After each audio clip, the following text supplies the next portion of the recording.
Hi അസ്സലാമു അലൈക്കും. ഇന്ന് ഞാൻ നല്ലൊരു പുലാവിൻ്റെ റെസിപ്പിയാണ് കാണിക്കുന്നത്. അതിനു വേണ്ടി ഇതാ ഇന്ത്യ ഗേറ്റ് ഈ റൈസാണ് ഞാൻ എടുത്തത്. ഇത് ഞാൻ 2 കപ്പ് റൈസാണ് എടുത്തത്. ഈ 2 കപ്പ് റൈസ് എടുത്തിട്ട് നമുക്കതൊന്ന് നന്നായി കഴുകിയതിന് ശേഷം ഒന്ന് വെള്ളമൊഴിച്ച് ഒരു 10 മിനിറ്റ് മാറ്റി വെക്കാം. പിന്നെ ഇതിലേക്ക് ഞാൻ 2 സവാളാണ് എടുത്തത്. അതൊന്ന് ചെറുതായി കട്ട് ചെയ്തിട്ട് നമുക്കതൊന്ന് ഫ്രൈ ചെയ്തെടുക്കാം.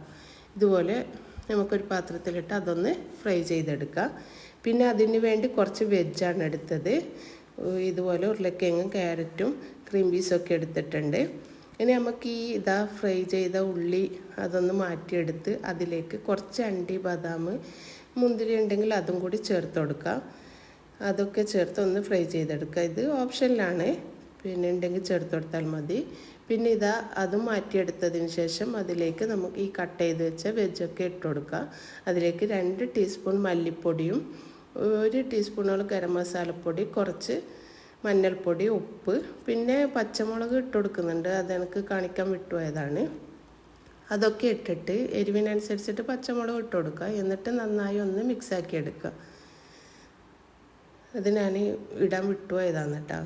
എന്നിട്ട് നമുക്ക് ഇതിലേക്ക് തന്നെ ഈ റൈസ് ഒന്ന് വെള്ളമൊക്കെ കളഞ്ഞതിന് ശേഷം ഇതുപോലെ അരിപ്പയിലിട്ടിട്ട് വെള്ളമൊക്കെ കളഞ്ഞതിന് ശേഷം ഈ വെജിലേക്ക് ഇട്ട് കൊടുത്ത് ഇതുപോലെ എല്ലാം കൂടി ഒന്ന് നന്നായി മിക്സാക്കി എടുക്കാൻ. അപ്പോൾ ഈ വെജും ഈ റൈസൊക്കെ കൂടി ഇതുപോലെ നന്നായി മിക്സാക്കി എടുക്കാൻ. എന്നിട്ട് ഇതിലേക്ക് ഞാനിപ്പോൾ നല്ല ചൂടിൽ വെള്ളം തന്നെയാണ് ഒഴിച്ചു കൊടുക്കുന്നത്. അപ്പോൾ 1 കപ്പ് റൈസിന് 1.5 കപ്പ് വെള്ളമാണ് എടുത്തത്. എന്നിട്ട് അത് നന്നായി ചൂടാക്കിയിട്ട് ആ ചൂടിലെ വെള്ളം തന്നെ ഇതിലേക്ക് നമുക്ക് ഒഴിച്ചു കൊടുക്കാം. ഇതുപോലെ ഇപ്പം ഞാൻ വെള്ളം ഒഴിച്ചു കൊടുത്തിട്ടുണ്ട്. പിന്നെ അതിലേക്ക് ഏലക്കായ്, പട്ട, കറാമ്പ് അതൊക്കെ ഇട്ട് കൊടുക്കുക. ആവശ്യത്തിന് ഉപ്പും നോക്കിയിട്ട് ചേർത്ത് കൊടുക്കുക. എന്നിട്ട് നമുക്കത് ഒരു 10 മിനിറ്റ് അടച്ച് വെച്ച് കൊടുക്കുക. ഇതുപോലെ 10 മിനിറ്റ് കഴിഞ്ഞാൽ ഒന്ന് ഇളക്കി കൊടുത്ത് വീണ്ടും ഒരു 10 മിനിറ്റ് ചെറിയ തീയിൽ നമുക്കത് അടച്ച് വെച്ചിട്ട് ആക്കിയെടുക്കാം. പെട്ടെന്ന് ആയി കിട്ടും. അതുപോലെ കൂടുതൽ ടൈമൊന്നും വേണ്ട. മസാലകളൊക്കെ വഴറ്റി അങ്ങനെ ടൈമൊന്നും കളയാനില്ല. ഇതിപ്പോൾ അടിപൊളി പുലാവ് റെഡിയായി.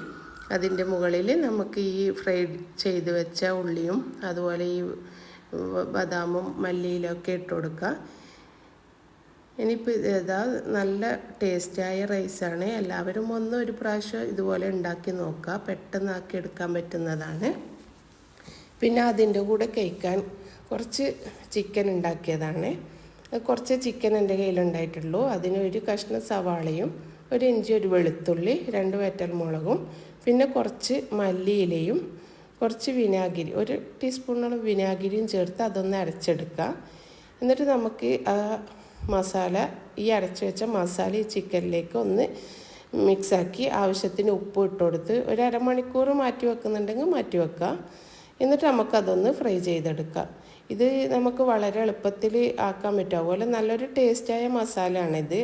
അപ്പോൾ ചിക്കൻ ഇതുപോലെ ഒന്ന് ഫ്രൈ ചെയ്ത് നോക്കുക. നല്ല ടേസ്റ്റാണ് ഇതുപോലെ ഫ്രൈ ചെയ്ത് കഴിക്കാൻ. അപ്പോൾ ചിക്കൻ ഫ്രൈയും എല്ലാം ആയിട്ടുണ്ട്. അപ്പോൾ നമുക്ക് പെട്ടെന്ന് ആക്കിയെടുക്കാൻ പറ്റുന്നത് നല്ലൊരു പുലാവും അതുപോലെ ഒരു ചിക്കൻ ഫ്രൈയും ഒക്കെയാണ് ഞാൻ ഉണ്ടാക്കിയത്. നല്ല ടേസ്റ്റാണ് കഴിക്കാൻ ഈ റൈസ്. എല്ലാവരും ഒന്ന് ട്രൈ ചെയ്ത് നോക്കുക. ഇൻഷാ അല്ലാഹ് അടുത്ത വീഡിയോയുമായി വരുന്നത് വരെ അസ്സലാമു അലൈക്കും.